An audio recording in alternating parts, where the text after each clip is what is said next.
Another question that I get asked a lot, as a semi-successful whitetail hunter and an avid outdoorsman and a pro staff manager for Mossy Oak Camouflage, is how do you call and when do you call and how much do you call? How much calling is too much calling? And it's a little bit of a guessing game. I kind of liken it to taking the temperature of turkeys when you're turkey hunting. If the hens aren't out there making a lot of noise and yelping and carrying on and cutting and really calling to those gobblers, then as a turkey hunter, you wouldn't be out there yelping. If you're hearing the hens purring and clucking and a lot of soft calling, that's what you're going to adapt to. That's how you're going to call the turkeys, because that's what's happening in the woods at that time. So I think it's very important to tune in your calling with what you see happening in the woods.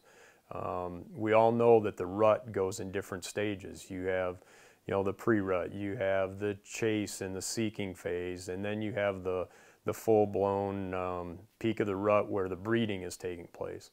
And at different stages, the deer are vocalizing in different ways.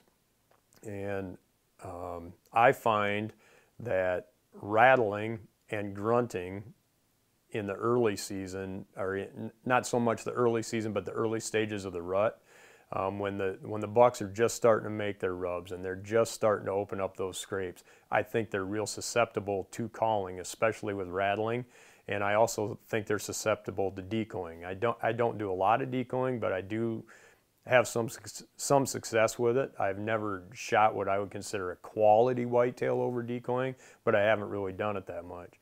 But getting back to the calling, I use a sequence where I will use an estrus doe bleat in conjunction with a few grunts. Just throw 2 or 3 grunts, a couple of doe bleats out there, and then sit back and wait for a little while, see if anything happens. If that doesn't take, maybe in about 10 or 15 minutes, I'll throw that same sequence out there, make it maybe a little more loud, maybe a little bit more urgent sounding, and then maybe follow that up with a light rattling sequence. And this is in the early stages of the rut. Just a light rattling. We're not banging together. We're not 2 bucks fighting over an estrus doe at this time. We're just bucks out cruising, trying to find that first estrus doe. So we're not in full-blown battle mode yet. As the season progresses, when you see those bucks that are tending a doe, or they are, running with their nose to the ground, like a bird dog, that's when you get more aggressive with your calling, I think, because those bucks are out there and they're looking. They've obviously gotten a scent of an estrus doe. They know that there's some estrus does out there. They're out there looking for them, and they're willing to fight to get them.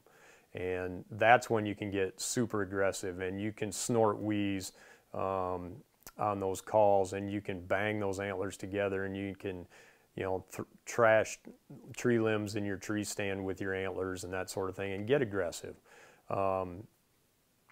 It works both ways. You can have a buck one day that responds fantastically to calling, and then the next day you can call to a deer and he turns and goes the other way. Deer have just different personalities, just like people do. You'll get deer that are real aggressive, and anytime they hear the horns, they're going to come running in because they're just wired that way. They're just aggressive.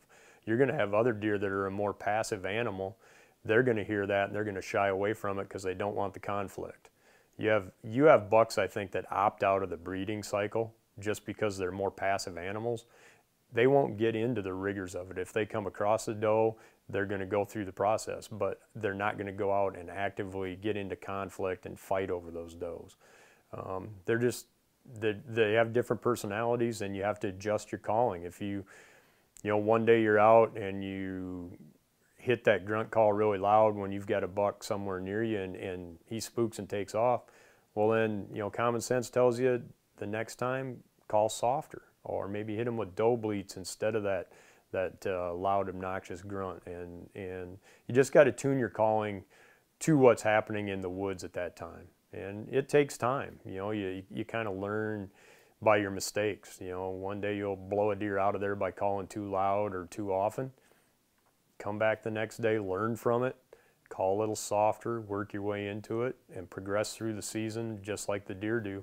They come in just kind of looking around at first. They get more aggressive as the rut ramps up, and when the rut is in full peak, they're tearing it up. They're going after it, and you have to just adjust your calling to the different seasons.